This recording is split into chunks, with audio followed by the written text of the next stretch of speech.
ਸਤਿ ਸ਼੍ਰੀ ਅਕਾਲ ਜੀ। ਤੁਸੀਂ ਦੇਖ ਰਹੇ ਹੋ ਪ੍ਰੋਗਰਾਮ ਵੀਕਲੀ ਇਮੀਗ੍ਰੇਸ਼ਨ ਤੇ ਮੈਂ ਸੁਰਭੀ ਸ਼ਰਮਾ। पेश आन इमीग्रेशन ਨਾਲ ਜੁੜੀਆਂ ਹੋਈਆਂ ਕੁਝ ਖਾਸ ਅਪਡੇਟਸ। ਟਰੰਪ ਪ੍ਰਸ਼ਾਸਨ ਪ੍ਰਵਾਸੀਆਂ ਤੇ ਕਰੇਗਾ ਇੱਕ ਹੋਰ ਕਾਰਵਾਈ। H1B ਤੇ ਗ੍ਰੀਨ ਕਾਰਡ ਪ੍ਰਕਿਰਿਆ 'ਚ ਹੋਵੇਗਾ ਬਦਲਾਅ। ਅਮਰੀਕਾ ਦੇ ਸਿਟੀਜ਼ਨ ਬਣਨਾ ਹੈ ਤਾਂ ਗੁਆਂਢੀਆਂ ਦੇ ਨਾਲ ਬਣਾ ਕੇ ਰੱਖਣੀ ਪਵੇਗੀ। ਨਵੇਂ ਵੀਜ਼ਾ ਨਿਯਮਾਂ ਤੋਂ ਬਾਅਦ F1 ਵੀਜ਼ਾ ਦੇ ਵਿਦਿਆਰਥੀ ਪਹਿਲੇ ਸਾਲ 'ਚ ਕੋਰਸ ਅਤੇ ਯੂਨੀਵਰਸਿਟੀਆਂ ਨਹੀਂ ਬਦਲ ਸਕਣਗੇ। ਅਮਰੀਕਾ ਦੀ ਵੀਜ਼ਾ ਨੀਤੀ 'ਚ ਵੱਡਾ ਬਦਲਾਅ। ਵਿਦੇਸ਼ੀ ਵਿਦਿਆਰਥੀਆਂ ਅਤੇ ਪੱਤਰਕਾਰਾਂ ਲਈ ਸਖਤ ਸਮਾਂ ਸੀਮਾ ਲਾਗੂ। ਅਮਰੀਕੀ ਇਮੀਗ੍ਰੇਸ਼ਨ ਵੀਜ਼ਾ ਫੀਸ 'ਚ ਵਾਧਾ। ਕੁਝ ਸ਼੍ਰੇਣੀਆਂ ਵਿੱਚ ਲਾਗਤਾਂ 600% ਤੱਕ ਵਧੀਆਂ। ਕੈਨੇਡਾ ਨੇ ਮੁੜ ਖੋਲੇ ਪ੍ਰਵਾਸੀਆਂ ਲਈ ਦਰਵਾਜ਼ੇ। ਕੈਨੇਡਾ 'ਚ ਆਰਜ਼ੀ ਕਾਮਿਆਂ ਦੇ ਵੀਜ਼ੇ ਨੇ ਪਖਾਈ ਸਿਆਸਤ। ਅਮਰੀਕਾ ਵਿੱਚ ਪ੍ਰਵਾਸੀਆਂ ਨੂੰ ਲੈ ਕੇ ਵੱਡਾ ਖੁਲਾਸਾ। 50 ਸਾਲਾਂ ਬਾਅਦ ਪਹਿਲੀ ਵਾਰ ਵਾਪਰਿਆ।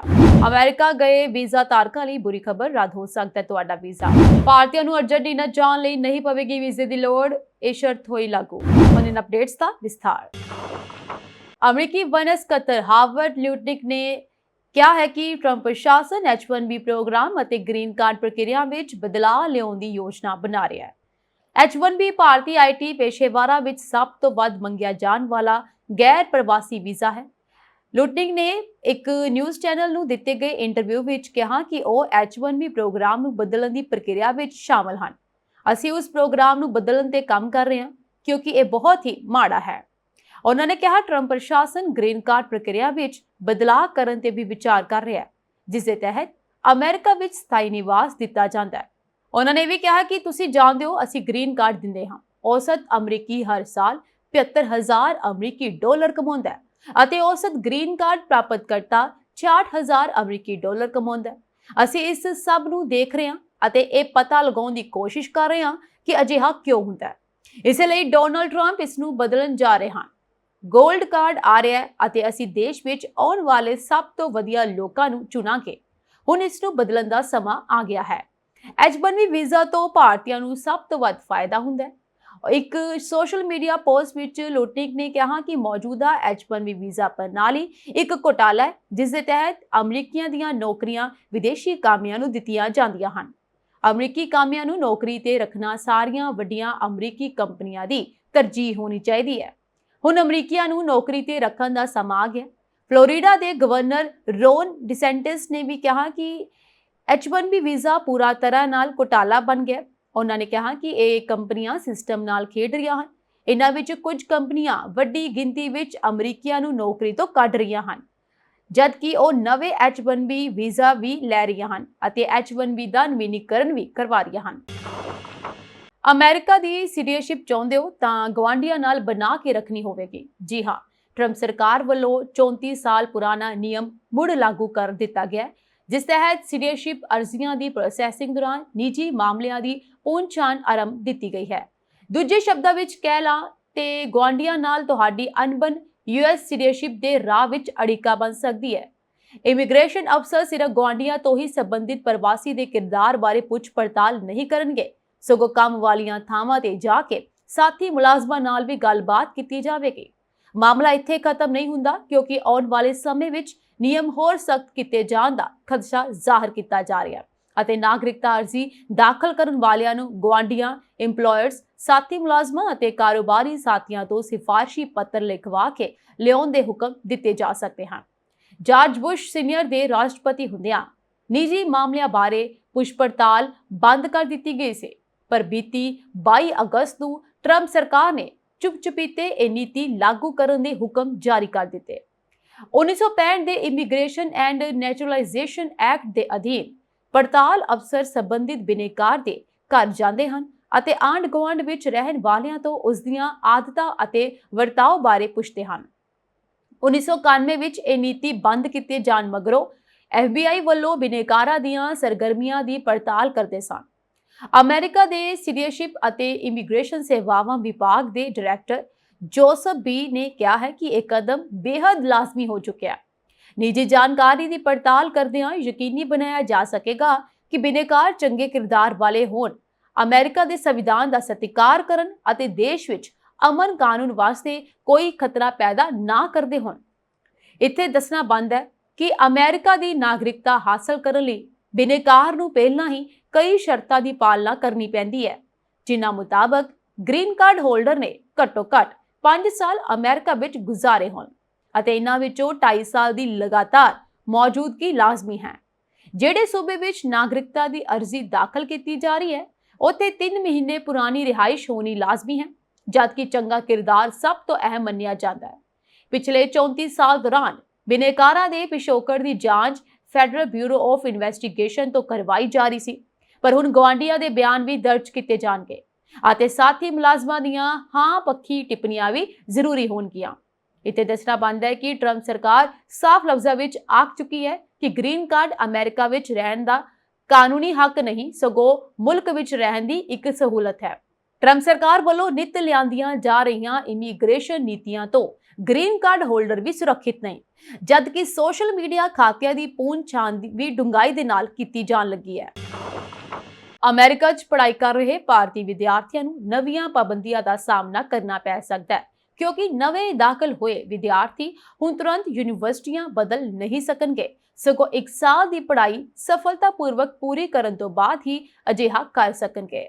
F1 ਵੀਜ਼ਾ ਯਾਨੀ ਸਟੂਡੈਂਟ ਵੀਜ਼ਾ ਪ੍ਰੋਗਰਾਮ ਨੂੰ ਸਖਤ ਕਰਨ ਵਾਲੇ ਨਵੇਂ ਨਿਯਮ ਦੇ ਅਗਲੇ 30 ਤੋਂ 60 ਦਿਨਾਂ ਦੇ ਅੰਦਰ ਪੂਰੀ ਤਰ੍ਹਾਂ ਲਾਗੂ ਹੋਣ ਦੀ ਉਮੀਦ ਹੈ ਅਤੇ ਭਾਰਤੀ ਵਿਦਿਆਰਥੀਆਂ ਨੂੰ ਪ੍ਰਭਾਵਿਤ ਕਰੇਗਾ ਜੇ ਆਮ ਤੌਰ ਉੱਤੇ ਅਮਰੀਕਾ ਵਿੱਚ ਅਗਸਤ ਵਿੱਚ ਦਾਖਲ ਦੀ ਚੋਣ ਕਰਦੇ ਹਨ, ਯਾਨੀ ਕਿ ਜੋ ਲੋਕ ਅਗਸਤ ਵਿੱਚ ਦਾਖਲੇ ਦੀ ਚੋਣ ਕਰਦੇ ਹਨ ਉਹਨਾਂ ਨੂੰ ਸਭ ਤੋਂ ਜ਼ਿਆਦਾ ਪ੍ਰਭਾਵਿਤ ਕਰੇਗਾ।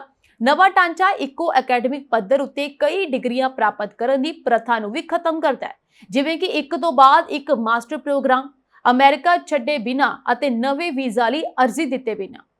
ਇੱਕ ਹੋਰ ਵੱਡਾ ਬਦਲਾਅ ਪੋਸਟ OPT ਗ੍ਰੇਸ ਪੀਰੀਅਡ ਨੂੰ ਘਟਾਉਣਾ ਹੈ। ਆਪਣੀ ਵਿਕਲਪਿਕ ਪ੍ਰੈਕਟੀਕਲ ਸਿਖਲਾਈ ਯਾਨੀ OPT ਪੂਰੀ ਕਰਨ ਵਾਲੇ ਵਿਦਿਆਰਥੀਆਂ ਕੋਲ ਹੁਣ ਅਧਿਕਾਰ ਖਤਮ ਹੋਣ ਤੋਂ ਬਾਅਦ ਦੇਸ਼ ਵਿੱਚ ਰਹਿਣ ਲਈ 60 ਦੀ ਬਜਾਏ ਸਿਰਫ 30 ਦਿਨ ਹੋਣਗੇ। ਗ੍ਰੈਜੂਏਟ ਵਿਦਿਆਰਥੀਆਂ ਲਈ ਆਉਣ ਤੋਂ ਬਾਅਦ ਪ੍ਰੋਗਰਾਮਾਂ ਜਾਂ ਯੂਨੀਵਰਸਿਟੀਆਂ ਨੂੰ ਬਦਲਣ ਦੇ ਲਚਕੀਲੇਪਨ ਨੂੰ ਹਟਾ ਦਿੱਤਾ ਗਿਆ। ਉਹਨਾਂ ਨੂੰ ਵੀਜ਼ਾ ਮਨਜ਼ੂਰੀ ਦੇ ਸਮੇਂ ਆਪਣੀ I-20 ਫਾਰਮ ਉੱਤੇ ਸੂਚੀਬੱਧ ਸਕੂਲ ਨੂੰ ਜਾਰੀ ਰੱਖਣਾ ਚਾਹੀਦਾ ਹੈ। ਹੈਦਰਾਬਾਦ ਦੇ ਇੱਕ ਵਿਦੇਸ਼ੀ ਸਿੱਖਿਆ ਸਲਾਹਕਾਰ ਦਾ ਕਹਿਣਾ ਹੈ ਕਿ ਬਹੁਤ ਸਾਰੇ ਭਾਰਤੀ ਵਿਦਿਆਰਥੀ ਆਸਾਨੀ ਨਾਲ ਵੀਜ਼ਾ ਸਟੈਂਪਿੰਗ ਪ੍ਰਾਪਤ ਕਰਨ ਲਈ ਉੱਚ ਫੀਸਾਂ ਵਾਲੀਆਂ ਚੋਟੀ ਦੀਆਂ ਯੂਨੀਵਰਸਿਟੀਆਂ ਵਿੱਚ ਅਰਜ਼ੀ ਦਿੰਦੇ ਹਨ, ਪਰ ਅਮਰੀਕਾ ਪਹੁੰਚਣ ਤੋਂ ਬਾਅਦ ਘੱਟ ਫੀਸ ਵਾਲੀਆਂ ਛੋਟੀਆਂ ਯੂਨੀਵਰਸਿਟੀਆਂ ਵਿੱਚ ਚਲੇ ਜਾਂਦੇ ਹਨ। ਅਜਿਹੀ ਦੁਰਵਰਤੋਂ ਹੁਣ ਸਥਾਈ ਤੌਰ ਉੱਤੇ ਖਤਮ ਹੋ ਜਾਵੇਗੀ। ਸ਼ਾਇਦ ਸਭ ਤੋਂ ਮਹੱਤਵਪੂਰਨ ਤਬਦੀਲੀ F1 ਵੀਜ਼ਾ ਦੀ ਮਿਆਦ ਉੱਤੇ ਨਵੀਂ ਸੀਮਾ ਹੈ। F1 ਵੀਜ਼ਾ ਪਹਿਲਾਂ ਦੀ ਤਰ੍ਹਾਂ ਸਟੇਟਸ ਦੀ ਮਿਆਦ ਲਈ ਜਾਇਜ਼ ਹੋਣ ਦੀ ਬਜਾਏ ਹੁਣ ਵੱਧ ਤੋਂ ਵੱਧ 4 ਸਾਲਾਂ ਲਈ ਜਾਰੀ ਕੀਤਾ ਜਾਵੇਗਾ। ਇਸ ਸੀਮਾ ਨੂੰ ਪਾਰ ਕਰਨ ਵਾਲੇ ਵਿਦਿਆਰਥੀਆਂ ਨੂੰ ਲਾਜ਼ਮੀ ਤੌਰ ਉੱਤੇ ਅਮਰੀਕਾ ਛੱਡਣਾ ਚਾਹੀਦਾ ਹੈ ਅਤੇ ਨਵੀਂ ਵੀਜ਼ਾ ਸਟੈਂਪ ਪ੍ਰਾਪਤ ਕਰਨ ਤੋਂ ਬਾਅਦ ਦੁਬਾਰਾ ਦਾਖਲ ਹੋਣਾ ਚਾਹੀਦਾ ਹੈ। ਇਸ ਦਾ ਮਤਲਬ ਇਹ ਵੀ ਹੈ ਕਿ ਬੈਚਲਰ ਤੋਂ ਮਾਸਟਰ ਤੋਂ PhD ਪ੍ਰੋਗਰਾਮਾਂ ਵਿੱਚ ਅੱਗੇ ਵਧਣ ਵਾਲੇ ਵਿਦਿਆਰਥੀਆਂ ਨੂੰ ਆਪਣੀ ਪੜ੍ਹਾਈ ਦੀ ਤਰੱਕੀ ਦੇ ਨਾਲ ਨਵੇਂ ਵੀਜ਼ਾ ਪ੍ਰਾਪਤ ਕਰਨ ਦੀ ਲੋੜ ਹੋਵੇਗੀ। ਇਹ ਤਬਦੀਲੀਆਂ ਹਾਲ ਹੀ ਦੇ ਸਾਲਾਂ ਵਿੱਚ ਵਿਦਿਆਰਥੀ ਵੀਜ਼ਾ ਨੀਤੀ ਵਿੱਚ ਸਭ ਤੋਂ ਸਖਤ ਤਬਦੀਲੀਆਂ ਵਿੱਚੋਂ ਇੱਕ ਹਨ ਅਤੇ ਹਜ਼ਾਰਾਂ ਭਾਰਤੀ ਵਿਦਿਆਰਥੀਆਂ ਨੂੰ ਪ੍ਰਭਾਵਿਤ ਕਰਨ ਦੀ ਉਮੀਦ ਹੈ ਜੋ ਪਹਿਲਾਂ ਹੀ ਅਮਰੀਕਾ ਵਿੱਚ ਹਨ ਜਾਂ ਇਸ ਪਤਝੜ ਯਾਨੀ ਕਿ ਅਗਸਤ ਵਿੱਚ ਪੜ੍ਹਾਈ ਸ਼ੁਰੂ ਕਰਨ ਦੀ ਯੋਜਨਾ ਬਣਾ ਰਹੇ ਹਨ। ਅਮਰੀਕਾ ਵਿੱਚ ਪੜ੍ਹਾਈ ਜਾਂ ਰਿਪੋਰਟਿੰਗ ਕਰਨ ਦੀ ਯੋਜਨਾ ਬਣਾ ਰਹੇ ਵਿਦੇਸ਼ੀ ਵਿਦਿਆਰਥੀਆਂ ਅਤੇ ਪੱਤਰਕਾਰਾਂ ਲਈ ਹੁਣ ਚੀਜ਼ਾਂ ਪਹਿਲਾਂ ਵਾਂਗ ਆਸਾਨ ਨਹੀਂ ਰਹਿਣ ਵਾਲੀਆਂ। ਅਮਰੀਕਾ ਨੇ ਆਪਣੀ ਵੀਜ਼ਾ ਪ੍ਰਣਾਲੀ ਵਿੱਚ ਮਹੱਤਵਪੂਰਨ ਤਬਦੀਲੀਆਂ ਦਾ ਐਲਾਨ ਕੀਤਾ ਹੈ, ਜੋ ਨਾ ਸਿਰਫ ਵੀਜ਼ਾ ਦੀ ਮਿਆਦ ਨੂੰ ਸੀਮਿਤ ਕਰੇਗਾ ਬਲਕਿ ਨਿਗਰਾਨੀ ਪ੍ਰਣਾਲੀ ਨੂੰ ਹੋਰ ਸਖਤ ਕਰੇਗਾ। ਹੁਣ ਤੱਕ ਵਿਦੇਸ਼ੀ ਵਿਦਿਆਰਥੀ, ਪੱਤਰਕਾਰ ਜਾਂ ਸੱਭਿਆਚਾਰਕ ਵੰਟਾਦਰਾ ਪ੍ਰੋਗਰਾਮਾਂ ਵਿੱਚ ਹਿੱਸਾ ਲੈਣ ਵਾਲੇ ਆਪਣੀਆਂ ਗਤੀਵਿਧੀਆਂ ਦੀ ਮਿਆਦ ਲਈ ਅਮਰੀਕਾ ਵਿੱਚ ਰਹਿ ਸਕਦੇ ਹਨ, ਪਰ ਨਵੀਂ ਨੀਤੀ ਤਹਿਤ ਹੁਣ ਇਨ੍ਹਾਂ ਸ਼੍ਰੇਣੀਆਂ ਲਈ ਵੱਧ ਤੋਂ ਵੱਧ ਸਮਾਂ ਜਿਹੜਾ ਹੈ ਉਹ ਮਿਆਦ ਨਿਰਧਾਰਿਤ ਕੀਤੀ ਗਈ ਹੈ। ਹੁਣ ਉਹ ਵੱਧ ਤੋਂ ਵੱਧ 4 ਸਾਲ ਲਈ ਅਮਰੀਕਾ ਵਿੱਚ ਰਹਿ ਸਕਣਗੇ, ਭਾਵੇਂ ਉਹਨਾਂ ਦੀ ਪੜ੍ਹਾਈ ਪੂਰੀ ਹੋਈ ਹੋਵੇ ਜਾਂ ਨਾ। ਪੜ੍ਹਾਈ ਪੂਰੀ ਹੋਣ ਤੋਂ ਬਾਅਦ ਉਪਲਬਧ 60 ਦਿਨਾਂ ਦੀ ਗ੍ਰੇਸ ਪੀਰੀਅਡ ਨੂੰ ਘਟਾ ਕੇ 30 ਦਿਨ ਕਰ ਦਿੱਤਾ ਗਿਆ। ਹੁਣ ਗ੍ਰੈਜੂਏਟ ਵਿਦਿਆਰਥੀਆਂ ਨੂੰ ਕੋਰਸ ਦੇ ਵਿਚਕਾਰ ਪ੍ਰੋਗਰਾਮ ਬਦਲਣ ਦੀ ਇਜਾਜ਼ਤ ਵੀ ਨਹੀਂ ਹੋਵੇਗੀ। ਇਹਨਾਂ ਨੂੰ ਵੱਧ ਤੋਂ ਵੱਧ 4 ਸਾਲ ਦੀ ਇਜਾਜ਼ਤ ਵੀ ਦਿੱਤੀ ਜਾਵੇਗੀ। ਹੁਣ ਤੁਸੀਂ ਅਮਰੀਕਾ ਵਿੱਚ ਸਿਰਫ 240 ਦਿਨਾਂ ਲਈ ਹੀ ਰਹਿ ਸਕੋਗੇ। US department of homeland security ਯਾਨੀ DHS ਦਾ ਕਹਿਣਾ ਹੈ ਕਿ ਇਹ ਕਦਮ ਵੀਜ਼ਾ ਦੁਰਵਰਤੋਂ ਅਤੇ ਗੈਰ ਕਾਨੂੰਨੀ ਪ੍ਰਵਾਸ ਨੂੰ ਰੋਕਣ ਦੇ ਉਦੇਸ਼ ਨਾਲ ਚੁੱਕਿਆ ਗਿਆ। ਵਿਭਾਗ ਦਾ ਮੰਨਣਾ ਹੈ ਕਿ ਪਹਿਲਾਂ ਡਿਊਰੇਸ਼ਨ ਆਫ ਸਟੇਟਸ ਸਿਸਟਮ ਵਿੱਚ ਨਿਗਰਾਨੀ ਸੀਮਾਵਾਂ ਸਨ, ਜਿਸ ਕਾਰਨ ਕਈ ਵਾਰ ਲੋਕ ਨਿਰਧਾਰਤ ਸਮੇਂ ਤੋਂ ਵੱਧ ਸਮੇਂ ਤੱਕ ਰੁਕਦੇ ਸਨ ਜਾਂ ਫਿਰ ਨਿਯਮਾਂ ਦੀ ਉਲੰਘਣਾ ਕਰਦੇ ਸਨ। ਹੁਣ ਜੇਕਰ ਕੋਈ ਵਿਅਕਤੀ ਨਿਰਧਾਰਤ ਸਮੇਂ ਤੋਂ ਬਾਅਦ ਵੀ ਅਮਰੀਕਾ ਵਿੱਚ ਰਹਿਣਾ ਚਾਹੁੰਦਾ ਹੈ ਤਾਂ ਉਸ ਨੂੰ ਐਕਸਟੈਂਸ਼ਨ ਲਈ DHS ਤੋਂ ਵਿਸ਼ੇਸ਼ ਇਜਾਜ਼ਤ ਲੈਣੀ ਪਵੇਗੀ। ਇਸ ਇਜਾਜ਼ਤ ਤੋਂ ਬਿਨਾਂ ਉਹ ਉੱਥੇ ਨਹੀਂ ਰਹਿ ਸਕੇਗਾ। ਅੰਤਰਰਾਸ਼ਟਰੀ ਮਾਮਲਿਆਂ ਨਾਲ ਜੁੜੇ ਸਿੱਖਿਆ ਮਾਹਰਾਂ ਅਤੇ ਵਿਸ਼ਲੇਸ਼ਕਾਂ ਦੀ ਰਾਏ ਵਿੱਚ ਇਹ ਨਵੇਂ ਨਿਯਮ ਵਿਦੇਸ਼ੀ ਵਿਦਿਆਰਥੀਆਂ ਨੂੰ ਅਮਰੀਕਾ ਆਉਣ ਦੇ ਫੈਸਲੇ ਬਾਰੇ 2 ਵਾਰ ਸੋਚਣ ਲਈ ਮਜਬੂਰ ਕਰ ਸਕਦੇ ਹਨ। ਖੋਜ ਆਧਾਰਿਤ ਕੋਰਸਾਂ ਜਾਂ PhD ਵਰਗੇ ਲੰਬੇ ਸਮੇਂ ਦੀ ਪੜ੍ਹਾਈ ਕਰਨ ਵਾਲੇ ਵਿਦਿਆਰਥੀਆਂ ਨੂੰ ਵਿਚਕਾਰ ਵੀਜ਼ਾ ਐਕਸਟੈਂਸ਼ਨ ਪ੍ਰਕਿਰਿਆ ਵਿੱਚੋਂ ਲੰਘਣਾ ਪਵੇਗਾ, ਜਿਸ ਲਈ ਸਮਾਂ ਅਤੇ ਸਰੋਤ ਦੋਵਾਂ ਦੀ ਲੋੜ ਹੁੰਦੀ ਹੈ। ਇਸ ਦੇ ਨਾਲ ਹੀ ਪੱਤਰਕਾਰਾਂ ਲਈ ਸੀਮਿਤ ਸਮਾਂ ਮਿਆਦ ਦੀ ਸ਼ਰਤ ਉਹਨਾਂ ਦੀ ਰਿਪੋਰਟਿੰਗ ਆਜ਼ਾਦੀ ਨੂੰ ਪ੍ਰਭਾਵਿਤ ਕਰ ਸਕਦੀ ਹੈ, ਖਾਸ ਕਰਕੇ ਜਦੋਂ ਲੰਬੇ ਰਿਪੋਰਟਿੰਗ ਪ੍ਰੋਜੈਕਟਾਂ ਤੇ ਕੰਮ ਕਰ ਰਹੇ ਹੁੰਦੇ ਹਨ। DHS ਦਾ ਕਹਿਣਾ ਹੈ ਕਿ ਇਨ੍ਹਾਂ ਸਖਤ ਨਿਯਮਾਂ ਰਾਹੀਂ ਵੀਜ਼ਾ ਪ੍ਰਣਾਲੀ ਨੂੰ ਹੋਰ ਪਾਰਦਰਸ਼ੀ ਅਤੇ ਸੁਰੱਖਿਅਤ ਬਣਾਇਆ ਜਾਵੇਗਾ। ਸਰਕਾਰ ਦਾ ਦਾਅਵਾ ਹੈ ਕਿ ਇਸ ਨਾਲ ਧੋਖਾਧੜੀ ਅਤੇ ਝੂਠੇ ਦਸਤਾਵੇਜ਼ਾਂ ਰਾਹੀਂ ਅਮਰੀਕਾ ਵਿੱਚ ਦਾਖਲ ਹੋਣ ਵਾਲਿਆਂ ਨੂੰ ਰੋਕਿਆ ਜਾਵੇਗਾ ਅਤੇ ਵੀਜ਼ਾ ਦੀ ਭਰੋਸੇਯੋਗਤਾ ਅਤੇ ਬਣਤਰ ਬਣਾਈ ਰੱਖੀ ਜਾਵੇਗੀ। ਹੁਣ ਸੰਯੁਕਤ ਰਾਜ ਅਮਰੀਕਾ ਵਿੱਚ ਕੁਝ ਖਾਸ ਇਮੀਗ੍ਰੇਸ਼ਨ ਲਾਭਾਂ ਲਈ ਫਾਈਲ ਕਰਨ ਵਾਲੇ ਕਿਸੇ ਵੀ ਵਿਅਕਤੀ ਨੂੰ ਵਾਧੂ ਖਰਚੇ ਅਦਾ ਕਰਨੇ ਪੈਣਗੇ। 22 ਜੁਲਾਈ 2025 ਨੂੰ ਪ੍ਰਕਾਸ਼ਿਤ ਇੱਕ ਫੈਡਰਲ ਰਜਿਸਟਰ ਨੋਟਿਸ ਨੇ ਪੁਸ਼ਟੀ ਕੀਤੀ ਕਿ HR-1 ਸੁਲਾਹ ਬਿੱਲ ਦੇ ਤਹਿਤ ਪੇਸ਼ ਕੀਤੀਆਂ ਗਈਆਂ ਨਵੀਆਂ ਫੀਸਾਂ ਸ਼ਰਨ, ਪੈਰੋਲ, ਅਸਥਾਈ ਸੁਰੱਖਿਅਤ ਸਥਿਤੀ ਯਾਨੀ TPS ਅਤੇ ਵਿਸ਼ੇਸ਼ ਪ੍ਰਵਾਸੀ ਜੁਵੇਨਾਈਲ ਯਾਨੀ SIJ ਮਾਮਲਿਆਂ ਤੇ ਲਾਗੂ ਹੁੰਦੀਆਂ ਹਨ। US citizenship and immigration services ਯਾਨੀ USCIS ਨੇ ਕਿਹਾ ਹੈ ਕਿ ਨਵੀਂ ਰਕਮ ਮੌਜੂਦਾ ਫਾਈਲਿੰਗ ਚਾਰਜ ਤੋਂ ਉੱਪਰ ਹੈ। USCIS ਨੇ ਇੱਕ ਬਿਆਨ ਵਿੱਚ ਕਿਹਾ ਕਿ 21 ਅਗਸਤ ਤੋਂ ਅਸੀਂ ਕਿਸੇ ਵੀ ਅਜਿਹੇ ਕੇਸ ਨੂੰ ਰੱਦ ਕਰ ਦੇਵਾਂਗੇ ਜਿਸ ਵਿੱਚ ਲੋੜੀਂਦੀ ਅਦਾਇਗੀ ਸ਼ਾਮਲ ਨਹੀਂ ਹੈ। ਉੱਚ ਫੀਸਾਂ ਦਾ ਇਹ ਤਾਜ਼ਾ ਦੌਰ ਡੋਨਾਲਡ ਟਰੰਪ ਦੇ ਦੂਜੇ ਕਾਰਜਕਾਲ ਦੌਰਾਨ ਵਿਆਪਕ ਇਮੀਗ੍ਰੇਸ਼ਨ ਕਾਰਵਾਈ ਦੀ ਪਿੱਠਭੂਮੀ ਵਿੱਚ ਆਇਆ ਹੈ। ਇਹ ਨਿਯਮ ਲਾਜ਼ਮੀ ਖਰਚੇ ਪੇਸ਼ ਕਰਦਾ ਹੈ ਜੋ ਜ਼ਿਆਦਾਤਰ ਮਾਮਲਿਆਂ ਵਿੱਚ ਮਾਫ ਨਹੀਂ ਕੀਤੇ ਜਾ ਸਕਦੇ। ਇਸ ਤੋਂ ਇਲਾਵਾ ਤੁਹਾਨੂੰ ਦੱਸਵਾਂ ਕਿ ਸ਼ਰਨ ਅਰਜ਼ੀਆਂ ਜਿਸ ਵਿੱਚ $100 ਫਾਈਲਿੰਗ ਫੀਸ ਹੈ ਅਤੇ ਕੇਸ ਲੰਬਿਤ ਹੋਣ ਤੱਕ ਹਰ ਸਾਲ $1001 ਸ਼ਰਨ ਮੰਗਣ ਵਾਲਿਆਂ ਲਈ ਸ਼ਾਮਲ ਹੈ। ਇਸ ਤੋਂ ਇਲਾਵਾ ਵਰਕ ਪਰਮਿਟ ਪਹਿਲੇ ਕਾਰਡ ਲਈ $550, ਹਰੇਕ ਨਵੀਨੀਕਰਨ ਲਈ $275, ਮੌਜੂਦਾ ਫਾਈਲਿੰਗ ਫੀਸ ਲਈ $470 ਤੋਂ $520 ਤੋਂ ਇਲਾਵਾ ਜੋ ਕਿ 50% ਵਾਧਾ ਹੈ। ਦੈਨ ਪੈਰੋਲ ਆਧਾਰਿਤ ਵਰਕ ਪਰਮਿਟ ਜਿਸ ਵਿੱਚ ਸ਼ੁਰੂਆਤੀ ਕਾਰਡ ਲਈ $550, ਨਵੀਨੀਕਰਨ ਲਈ $2751। ਕਈ ਸ਼੍ਰੇਣੀਆਂ ਲਈ ਇਸ ਦਾ ਮਤਲਬ ਹੈ ਕਿ ਕੁੱਲ $1020 ਤੋਂ $1070 ਜੋ ਕਿ 50% ਵਾਧਾ ਦਰਸਾਉਂਦਾ ਹੈ।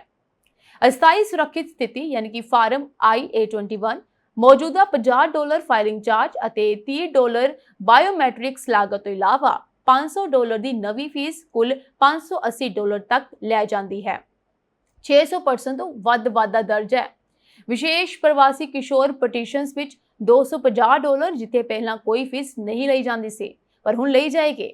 ਇਸ ਦੇ ਨਾਲ ਹੀ USCIS ਨੇ ਕਿਹਾ ਹੈ ਕਿ ਇਹ ਸਾਰੀਆਂ ਰਕਮਾਂ ਮਹਿੰਗਾਈ ਦੇ ਨਾਲ ਸਾਲਾਨਾ ਵਧਣਗੀਆਂ।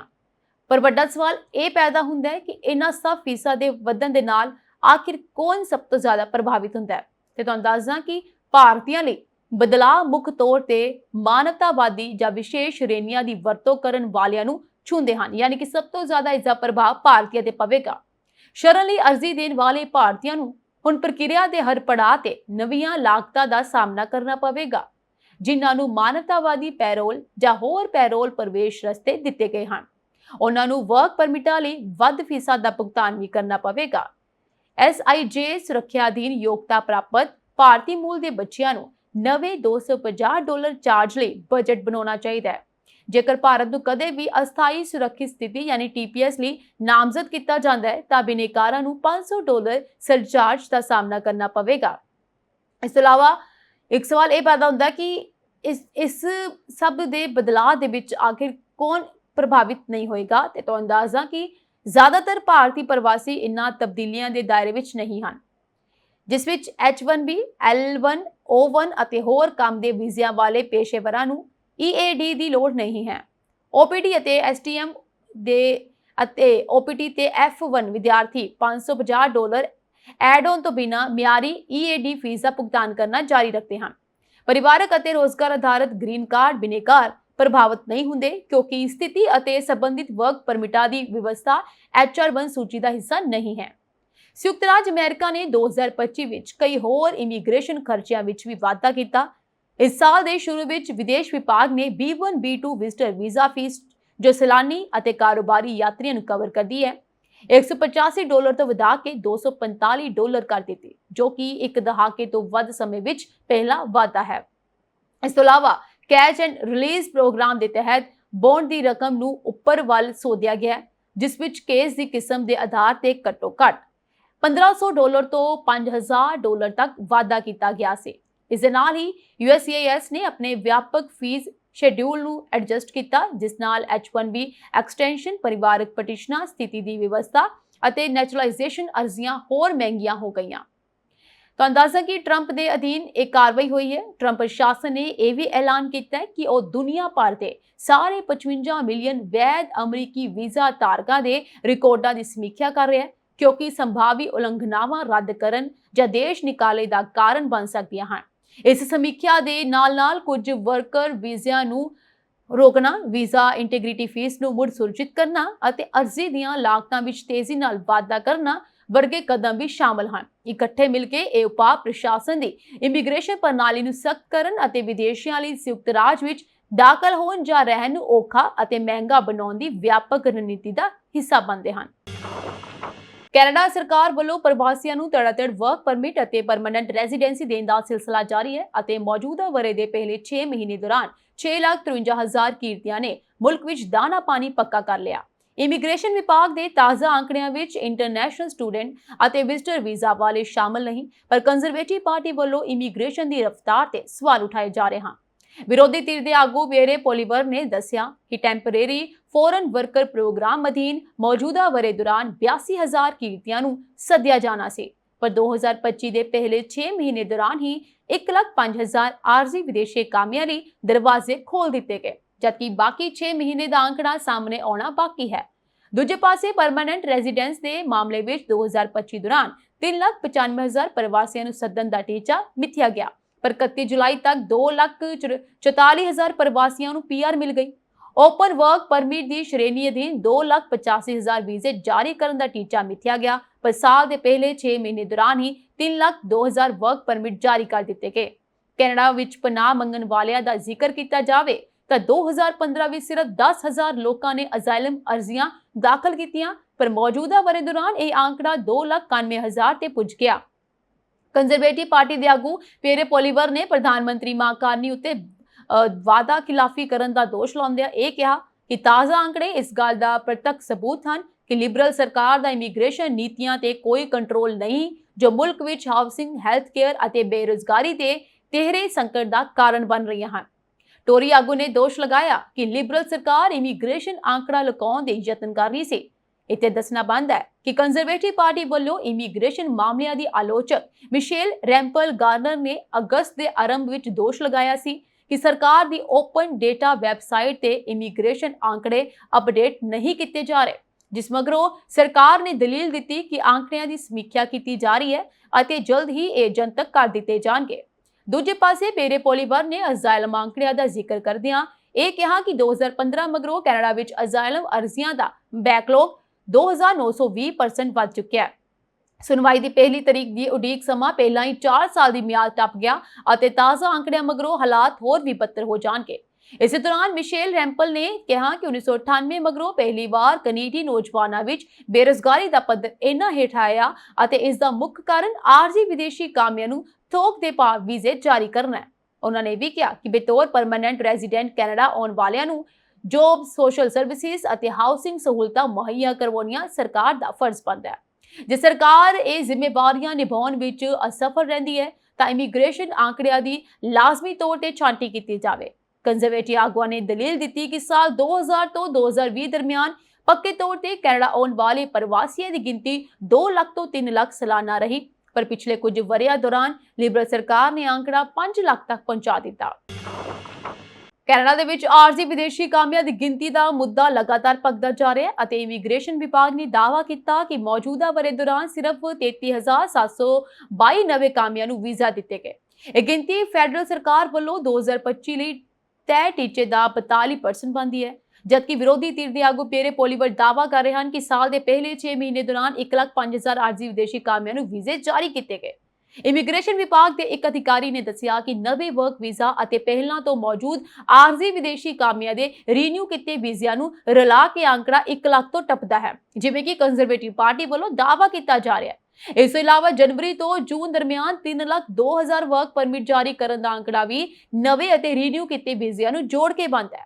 ਇੱਥੇ ਦੱਸਣਾ ਬਣਦਾ ਹੈ ਕਿ ਦੋਹਾਂ ਇਮੀਗ੍ਰੇਸ਼ਨ ਯੋਜਨਾਵਾਂ ਅਧੀਨ 2025 ਦੌਰਾਨ 3,88,000 ਆਰਜ਼ੀ ਵਿਦੇਸ਼ੀ ਕਾਮੇ ਸੱਦਣ ਦਾ ਟੀਚਾ ਤੈਅ ਕੀਤਾ ਗਿਆ, ਜਦਕਿ ਅਗਲੇ ਸਾਲ ਸਿਰਫ 2,11,000 ਕਾਮੇ ਹੀ ਸੱਦੇ ਜਾਣਗੇ।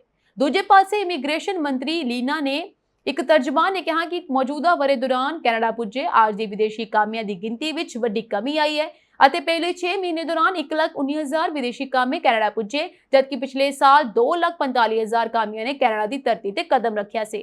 ਇੱਥੇ ਦੱਸਣਾ ਬਣਦਾ ਹੈ ਕਿ ਮੌਜੂਦਾ ਵਰੇ ਦੌਰਾਨ 86,000 ਤੋਂ ਵੱਧ ਪ੍ਰਵਾਸੀਆਂ ਨੂੰ ਸਿਟੀਜ਼ਨਸ਼ਿਪ ਮਿਲ ਚੁੱਕੀ ਹੈ ਅਤੇ 2,55,000 ਅਰਜ਼ੀਆਂ ਇਮੀਗ੍ਰੇਸ਼ਨ ਵਿਭਾਗ ਕੋਲ ਵਿਚਾਰਾਧੀਨ ਹਨ। ਦੂਜੇ ਪਾਸੇ ਪਰਮਾਨੈਂਟ ਰੈਜ਼ੀਡੈਂਸੀ ਦੀਆਂ 2,66,800 ਅਰਜ਼ੀਆਂ ਦਾ ਨਿਪਟਾਰਾ 31 ਜੁਲਾਈ ਤੱਕ ਕੀਤਾ ਜਾ ਚੁੱਕਿਆ ਹੈ ਅਤੇ ਹਜ਼ਾਰਾਂ ਦੀ ਗਿਣਤੀ ਵਿੱਚ ਭਾਰਤੀ ਕੈਨੇਡਾ ਪੁੱਜ ਰਹੇ ਹਨ ਜਾਂ ਪਹਿਲਾਂ ਹੀ ਮੁਲਕ ਵਿੱਚ ਮੌਜੂਦ ਹਨ। 31 ਜੁਲਾਈ ਤੱਕ ਕੈਨੇਡਾ ਦੇ ਇਮੀਗ੍ਰੇਸ਼ਨ ਵਿਭਾਗ ਦੇ ਕੋਲ ਅਰਜ਼ੀਆਂ ਦਾ ਬੈਕਲੌਗ ਵੱਧ ਕੇ 9 ਲੱਖ ਹੋ ਗਿਆ ਅਤੇ 22 ਲੱਖ ਤੋਂ ਵੱਧ ਵੀਜ਼ਾ ਅਰਜ਼ੀਆਂ ਵਿਚਾਰਾਧੀਨ ਸਨ। ਸਟੱਡੀ ਵੀਜ਼ਾ ਅਰਜ਼ੀਆਂ ਦਾ ਜ਼ਿਕਰ ਕੀਤਾ ਜਾਵੇ ਤਾਂ ਸਾਲ ਦੇ ਪਹਿਲੇ 6-7 ਮਹੀਨੇ ਦੌਰਾਨ 3,17,800 ਅਰਜ਼ੀਆਂ ਦਾ ਨਿਪਟਾਰਾ ਕਰ ਦਿੱਤਾ ਗਿਆ ਅਤੇ ਇਮੀਗ੍ਰੇਸ਼ਨ ਮਾਹਰਾਂ ਦੇ ਮੁਤਾਬਕ ਅਰਜ਼ੀਆਂ ਰੱਦ ਹੋਣ ਦੀ ਦਰ 60% ਤੋਂ ਟੱਪ ਚੁੱਕੀ ਹੈ। ਸਟੱਡੀ ਵੀਜ਼ਾ ਸ਼੍ਰੇਣੀ ਵਿੱਚ ਬੈਕਲੌਗ ਤੇਜ਼ੀ ਨਾਲ ਹੇਠਾਂ ਆਉਣ ਦਾ ਦਾਅਵਾ ਕੀਤਾ ਗਿਆ ਅਤੇ ਇਮੀਗ੍ਰੇਸ਼ਨ ਵਿਭਾਗ ਦਾ ਕਹਿਣਾ ਹੈ ਕਿ ਫਰਵਰੀ ਵਿੱਚ 45% ਅਰਜ਼ੀਆਂ ਬੈਕਲੌਗ ਵਿੱਚ ਸਨ, ਪਰ ਹੁਣ ਇਹ ਅੰਕੜਾ 15% ਦੇ ਨੇੜੇ-ਤੇੜੇ ਆ ਗਿਆ ਹੈ। ਟੈਂਪਰੇਰੀ ਰੈਜ਼ੀਡੈਂਸ ਵੀਜ਼ਾ ਦੇ ਮਾਮਲੇ ਵਿੱਚ ਕੁੱਲ 10,80,000 ਅਰਜ਼ੀਆਂ ਵਿੱਚੋਂ 38% ਬੈਕਲੌਗ ਵਿੱਚ ਮੰਨੀਆਂ ਜਾ ਰਹੀਆਂ ਹਨ। ਫੈਮਿਲੀ ਸਪਾਂਸਰਸ਼ਿਪ ਅਰਜ਼ੀਆਂ ਵਿੱਚੋਂ 14% ਬੈਕਲੌਗ ਵਿੱਚ ਚੱਲ ਰਹੀਆਂ ਹਨ, ਪਰ ਜਦਕਿ ਵਿਜ਼ਟਰ ਵੀਜ਼ਾ ਦੇ ਮਾਮਲੇ ਵਿੱਚ ਬੈਕਲੌਗ 53% ਦੱਸਿਆ ਜਾ ਰਿਹਾ ਹੈ, ਜੋ ਕਿਸੇ ਵੀ ਸ਼੍ਰੇਣੀ ਵਿੱਚ ਸਭ ਤੋਂ ਵੱਧ ਬਣਦਾ ਹੈ। ਇਹ ਸਾਂਝੀ ਇਮੀਗ੍ਰੇਸ਼ਨ ਨਾਲ ਜੁੜੀਆਂ ਹੋਈਆਂ ਕੁਝ ਖਾਸ ਅਪਡੇਟਸ, ਹੋਰ ਅਪਡੇਟਸ ਲੈ ਕੇ ਮੈਂ ਫਿਰ ਤੋਂ ਹਾਜ਼ਰ ਹੋਵਾਂਗੀ। ਤੁਸੀਂ ਬਨੇ ਰਹੋ ਸਾਡੇ ਚੈਨਲ ਪੰਜਾਬ ਮਿਲ USA TV ਦੇ ਨਾਲ। ਤੁਹਾਡੇ ਸਭ ਦਾ ਬਹੁਤ ਬਹੁਤ ਧੰਨਵਾਦ।